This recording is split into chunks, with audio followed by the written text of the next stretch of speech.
I'm Sprouse. I play tight end and defensive end.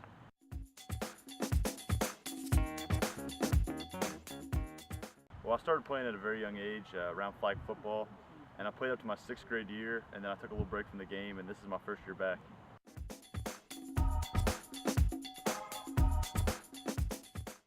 Well, I just began to come to lifting with my friends, and I enjoyed the camaraderie and the acceptance by the coaches, and I just kind of fell in love with it.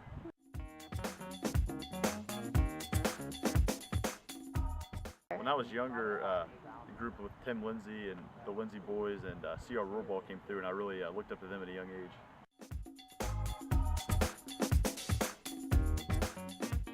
Of mine, I've been spent in the bleachers, watching, so just really coming down every Friday night, packed crowd, especially the big games.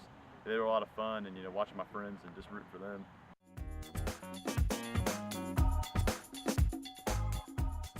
It's a small community, very tight knit, and they just support our program. We've had a lot of success over the years, and this is a good group of kids that help the community out, and they just return the favor by coming every Friday night and supporting us.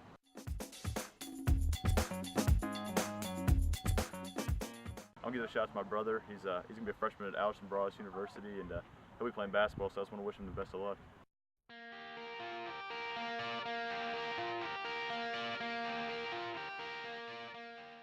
All right, Christian Marsh, and I played for the Bridgeport Indians between 2000 and 2002. Was a member of the 2000 state championship team. Even though I was a sophomore that year and actually was plagued most of the year with injury, didn't get to play a lot, but was part of that team and was part of the team that was runner-up against Polka when I was a junior in 2001.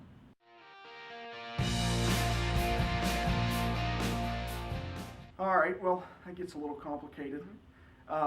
Junior year, I started initially at defensive end, and then about 3 games into the season, Ryan Rakestraw was one of our starting tight ends.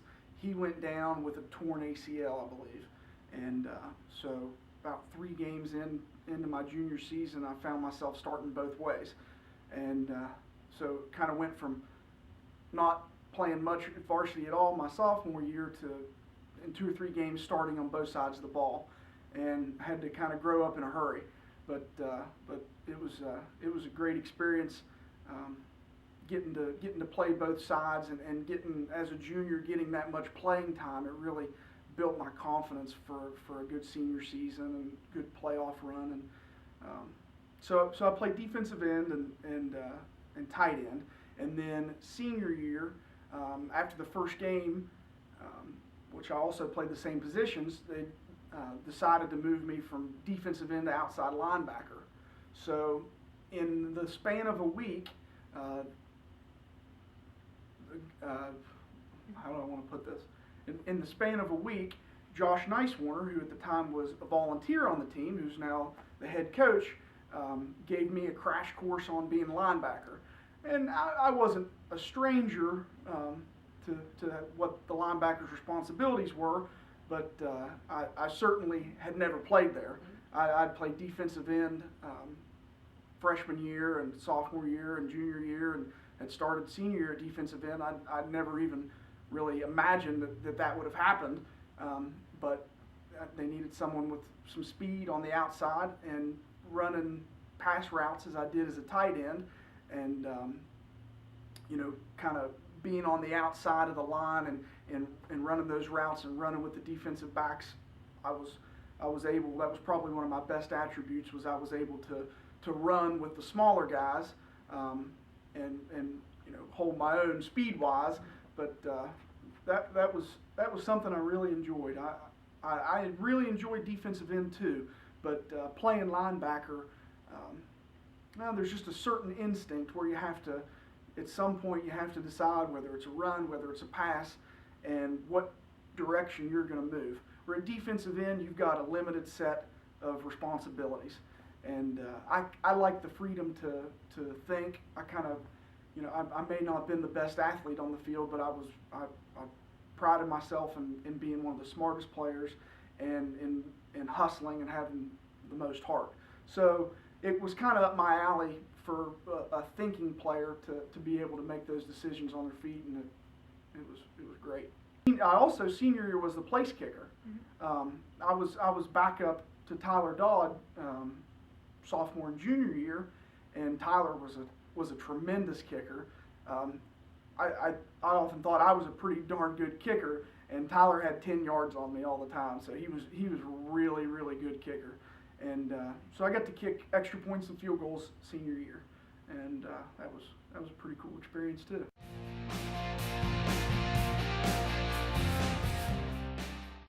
Well, Coach Bruce was he was tough. He certainly was old school.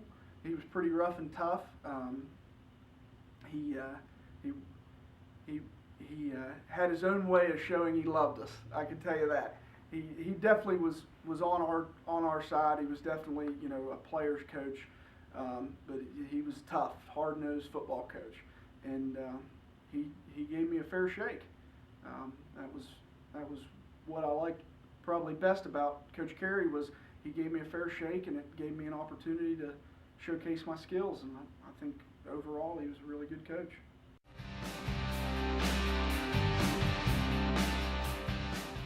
Ooh, memories that stand out. Well, definitely the top memory on the list is when we beat Robert C. Byrd my senior year, 22-21 in overtime. That's got to be top of the list for me. I never actually lost to RCB. My class didn't. We won freshman year. Sophomore year we won 7-6. Junior year we won 14-7. Senior year we won 22-21 in overtime. So it was it really completed the cycle against RCB, who, you know, we probably could have only won 2 or 3 games that year, and as long as we beat them, we probably still would have been somewhat happy with it. I mean, I think there's people that still come up to me today and say, "Man, I remember that 2-point conversion when John Hanshemaker walked it into the end zone, and of course I tackled him and everybody piled on top, and it was just a great experience to not only win a game in that tight situation and overtime like that, but to do it against your biggest rival was really great. And the storyline of how that game built up, I mean, it was late in the fourth quarter. We were down 14-6, and it was another mud bath. I think every game my senior year was pretty much a mud bath. We were the last team to play on the natural turf field. They went to the artificial after that, so it just seemed like every Friday night it was raining, and it was just one of those games where they couldn't stop our run and we couldn't stop their pass, and it was just kind of trading haymakers, and we decided to go for a 2-point conversion, somewhat on accident. We may go into that a little bit more, but you know, just the way we went from being 8 points down in the fourth quarter to tying it up to going to overtime and then going for 2 and getting it. It was like a storybook. It was unbelievable. You know, I don't want to downplay the experience of getting to go to the state championship game. I mean, obviously my sophomore year, like I said, I was injured, didn't get to play, but we won. I was part of the team. That was a great experience. Would have been better if I would have been playing.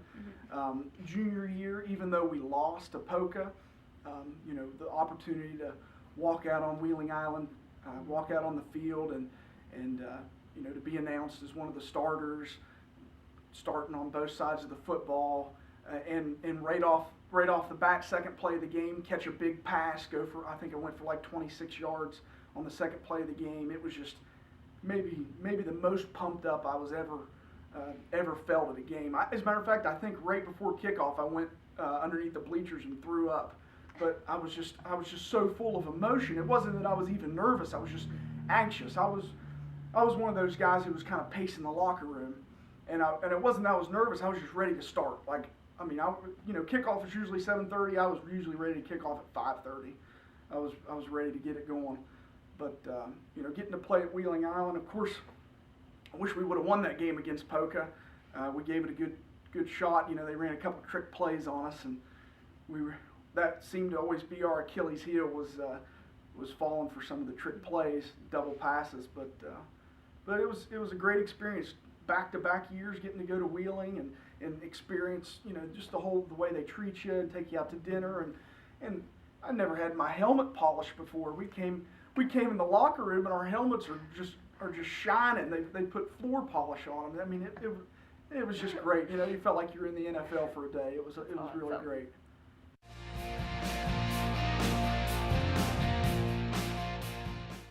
After high school, I was going to go play football at West Virginia Wesleyan, and kind of had a change of plans. I had some knee problems and ended up hanging up the football cleats and transferring to WVU. I graduated from WVU in 2008 with a degree in communication studies, and since then I've been working at my family's business just on the outskirts of Bridgeport, Quality Machine Company. I'm currently the business manager and safety director there, and really enjoy getting to be a part of the community on the other side of the coin. Being part of the support and a company that gets to sponsor events and golf tournaments and be a part of fundraising and get to do some of the good stuff that I got to benefit from when I was in school. It's great to be in a small town family business where you get to be involved with the community.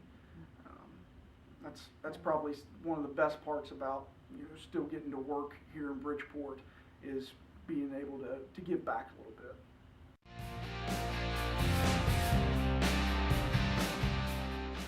I think some of the most important things that I took away from the experience playing for Bridgeport football team and being a successful player was, number one, I took a newfound leadership and determination that I may have had before, but never really was able to tap into. Being on the football field with some of your best friends in as close to a hell-like situation as you can imagine. Literally going through hell with your best friends and the whole town rooting for you. Was some experiences that I think helped mold who I am. Some of the friendships, obviously not a lot of guys still live around here, but I do have occasional contact with some of the guys, and it's always really good memories about the things we were able to accomplish, the things we were able to achieve. But it definitely taught me a whole lot about leadership, about camaraderie, about dedication, and I think that myself and a lot of other guys on the team took away some of those skills that really helped us be successful in life and be successful in our careers. It really, I've never really had a problem being shy. I kind of always had a big mouth, but football gave me a confidence boost. It gave me just a feeling that I accomplished something with my hands, with my body, with my mind, that I was able to accomplish something. And like I said, it made me part of who I am, and there were invaluable lessons that I don't think I could have learned anywhere else.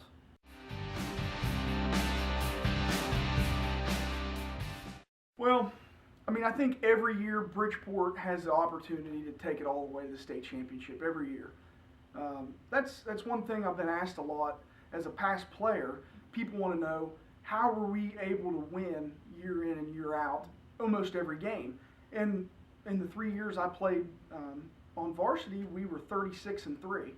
So that's almost every game. We played so many playoffs games, it was almost another season.